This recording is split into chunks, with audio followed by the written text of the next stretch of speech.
Hello दोस्तों, आज हम maths chapter 1 ratio and proportion start कर रहे हैं कॉम्पिटिटिव एग्जाम के लिए। सभी कॉम्पिटिटिव एग्जाम के लिए क्वेश्चंस होंगे, लेकिन बेसिकली जो हमारी शीट्स होंगी हम फोकस करेंगे रेलवे रिक्रूटमेंट बोर्ड के लिए।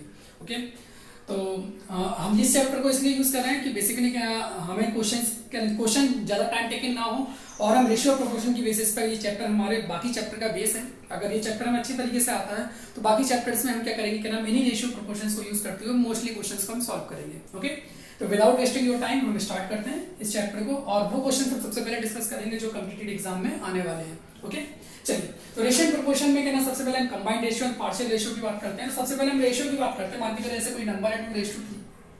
ओके, तो यहाँ 2:3 मतलब दो एक समय इक्वली डिवाइडेड 2:3। मान लीजिए नंबर 2 4:6 है, तो इसे किसी नंबर से अगर हम डिवाइड करें, मान लीजिए 2 से 2 2 4 2 3 से 6, अभी भी 2:3 मतलब नंबर में कोई भी चेंजेस नहीं है। सेम इसी तरीके से मान के चलेंगे 16 और ये 24 है, तो 8 2 से 16 8 3 से 24 मतलब रेशियो में अभी भी कोई चेंजेस नहीं है।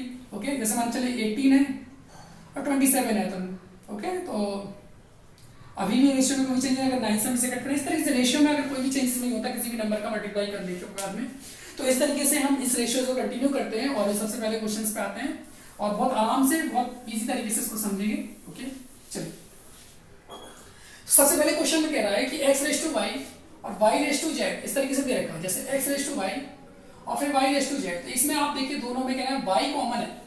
ओके, तो अगर y की वैल्यू को हम इक्वली कर दें तो हमारा x⁻y⁻z मिल जाए। तो सबसे पहले अगर हम बात करें इस क्वेश्चन के लिए कि आप x⁻y ऐसे लिखिए 2:3 और y⁻z 2:1। हमें क्या करना है, ये बेसिकली हमें y की वैल्यू है, ये भी हमारी y की वैल्यू है। तो y की वैल्यू को बराबर करने के लिए अगर हम इसको भी 6 बना दें, इसको भी 6 बना दें, तो हमारा 6 हो जाएगा। तो क्रॉस मल्टीप्लाई करें, जैसे हमने यहाँ 2 का मल्टीप्लाई किया तो यहाँ भी 2 का मल्टीप्लाई कर दें और यहाँ 3 का मल्टीप्लाई करें तो यहाँ भी 3 का मल्टीप्लाई। इसका फायदा क्यों, देखिए ये भी 6 हो गया, ये भी 6 हो गया, तो फाइनली रेशियो क्या हो गया हमारा 4:6:3। ओके, तो हमारा पहला आंसर हुआ। दूसरा तरीका आपके पास में ये भी है कि आप डायरेक्टली रेशियो इसी तरीके से लिख लीजिए 2:3 और फिर 2:1, जो भी आपको इजी लगे। इस नंबर के आगे 3 है तो आप यहाँ 3 लिख लीजिए। ओके, और यहाँ पर 2 है तो इसके आगे भी 2 लिख लीजिए। डायरेक्टली मल्टीप्लाई करिए 3 6 4, तो देखिए डायरेक्टली आ गया। It is the second method, तो जो मेथड आपको इजी लगे उस मेथड से आप इस क्वेश्चन को सॉल्व कर सकते हैं। चलो, अब नेक्स्ट क्वेश्चन पर हम आते हैं।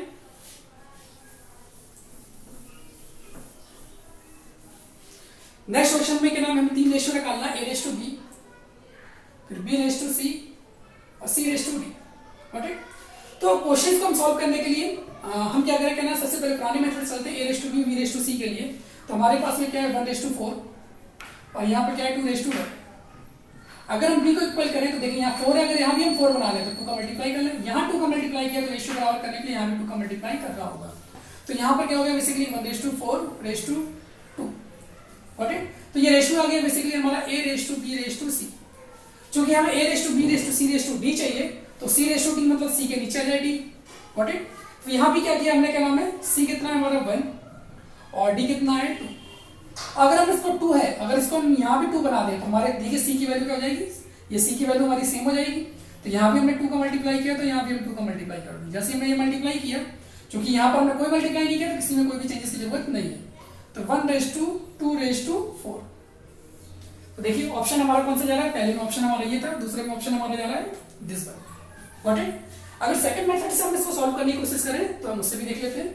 चलिए, और जहां कहीं भी डाउट्स हो तो आप वीडियो को रिमाइंड करके आप दोबारा भी देख सकते हो। ओके, तो यहां पर हम बात करें कि 1:4, आफ्टर दैट 2:1, देन 1:2। ओके, तो फाइनली हम क्या करें, यहाँ 1 है तो इसके आगे भी 1 कर दें, यहाँ 4 है तो इसके आगे भी 4 और देन यहाँ भी 4, यहाँ 1 है तो इसके आगे भी 1 और इसके आगे भी 1, यहाँ 2 है तो इसके आगे भी 2। थ्रू आउट मल्टीप्लाई कर दिया, 4 2 8, 4 1 4, 4 2 8, 2 1 2। चूंकि रेशियो 2 से कट रहा है तो 2 से काट लिए, 2 1 2, 2 4 8, 2 2 2 4 और 2 4 8। तो देखिए आंसर अभी भी हमारा सेम है। ओके, तो इस तरीके से ये क्वेश्चन हमारा सॉल्व हुआ। चलिए, नेक्स्ट क्वेश्चन भी सेम है, आप लगाते चलिए जो लगा सकते हैं। क्वेश्चन नंबर 3 पे आते हैं। क्वेश्चन नंबर 3 पर आए तो मैं दोनों मेथड से देखता हूँ। पहले हम फर्स्ट मेथड पे आते हैं। फर्स्ट मेथड से क्या हमारा p⁻q बराबर 2:4, तो p⁻q फिर q⁻r। सबसे पहले हम इसको निकाल लेते हैं। तो यहाँ पर देखिएगा p⁻q का मतलब सिंपल से क्या हुआ 2:4 और यहाँ पे क्या हुआ आपके पास में 1:3। यहाँ पे क्यू की वैल्यू का अगर हम बराबर करें, यहाँ 4 अगर यहाँ भी 4 करना हो तो 4 का मल्टीप्लाई यहाँ भी कर दें, 4 का मल्टीप्लाई, क्योंकि रेशियो हमेशा क्या होते हैं, बराबर होते हैं। तो यहाँ क्या हुआ 2:4:12, ओके। क्योंकि ये 2 से डिविजिबल है तो हमने फिर से क्या होगा 2 1 2, 2 2 4, 2 6 12, 2 से हम इसको डिवाइड कर दिया तो रेशियो हमारा चेंज हुआ P/Q/R, ओके। लेकिन हमारे पास में क्या है यहाँ पर P/Q, Q/R और R/S। राइट, क्वेश्चन में कुछ थोड़ा सा मिसिंग है तो मैं उसे कंप्लीट कर देता हूँ क्वेश्चन को। R/S की अगर हम बात करें तो दे रखा है 2:3, सॉरी क्वेश्चन थोड़ा सा रह गया हमारा यहाँ पे। R/S इज इक्वल टू है हमारे पास में 2:3, ओके। तो अगर हम R/S की बात करें तो ये हमारा R है तो यहाँ की यदि हम 2:3 मतलब R/S, ओके। अब ये देखिए यहाँ पे क्या 6 है, ऐसे भी अगर 6 बना दे तो हमारे दोनों R क्या होंगे, बराबर हो जाएंगे। तो यहाँ भी हमने 3 का मल्टीप्लाई कर दिया, यहाँ भी 3 का, तो 1:2:6:9, ओके। तो बेसिकली क्वेश्चन में क्या पूछा है हमारे पास में R/S, ओके। क्वेश्चन में पूछा गया है R/S, तो R/S की अगर हम बात करें, कहाँ गया क्वेश्चन हमारा, दिस वन, सॉरी क्वेश्चन में R/S ना पूछ के क्वेश्चन में P/S पूछा गया है। Here we have to find out P/S, okay. तो P हमारे कितना है, PQRS, P है हमारा 1 और R है कितना 9, S कितना है 9, तो P/S कितना आ गया 1:9, तो ऑप्शन हो गया हमारा B, ओके। इसी तरीके से अगर हम दूसरे मेथड से इस क्वेश्चन को लगाने की कोशिश करें तो हम वहां से भी वेरीफाई कर लेते हैं। ज्यादा कुछ नहीं करना है इस क्वेश्चन के लिए, सिंपल आप नंबर रखिए और नंबर रख के आप उसको सॉल्व कर लीजिए, ओके। तो यहाँ पर क्या हुआ 2:4, उसके बाद से 1:3, देन 2:3, तरीका सेम है। यहाँ 2 है तो यहाँ भी 2, यहाँ भी 2, यहाँ 1 है तो यहाँ भी 1, यहाँ 4 है तो यहाँ भी 4, यहाँ भी 4, यहाँ 3 है तो यहाँ भी 3, मल्टीप्लाई करिए 2 2 4, 4 2 8, 4 3 12, 2 24 और 4 3 12, 3 36, काटे हम 4 से, 4 1 4, 4 2 8, ओके 6 9। तो देखिए रेशियो क्या हुआ PQRS, ओके। अगर P/S की बात करें तो अभी भी हमारे पास में क्या है 1:9, ओके। चलिए हम लास्ट क्वेश्चन की तरफ चलते हैं अपने।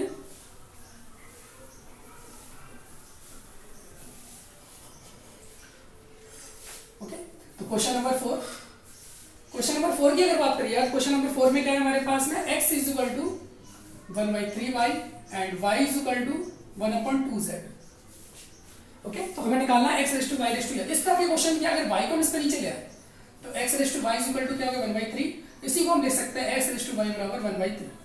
सेम थिंग यहाँ पर y/z है तो y/z बराबर क्या हो गया 1/2, इसको हम लिख सकते हैं y/z बराबर 1:2।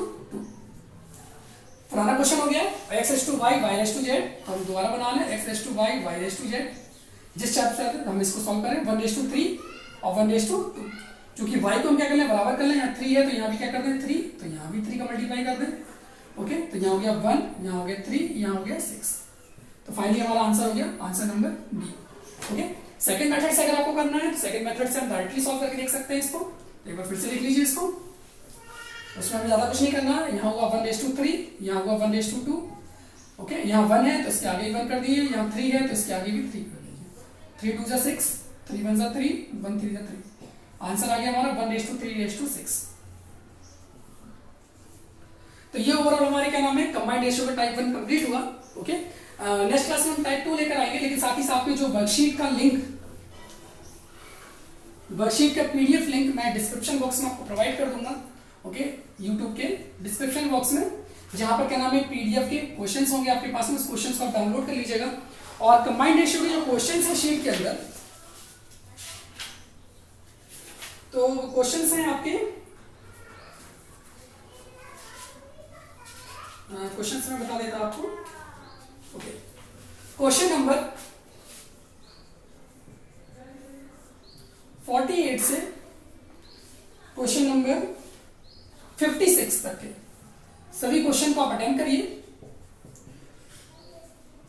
जो भी डाउट्स होंगे वो नेक्स्ट क्लास में हम डिस्कस करेंगे।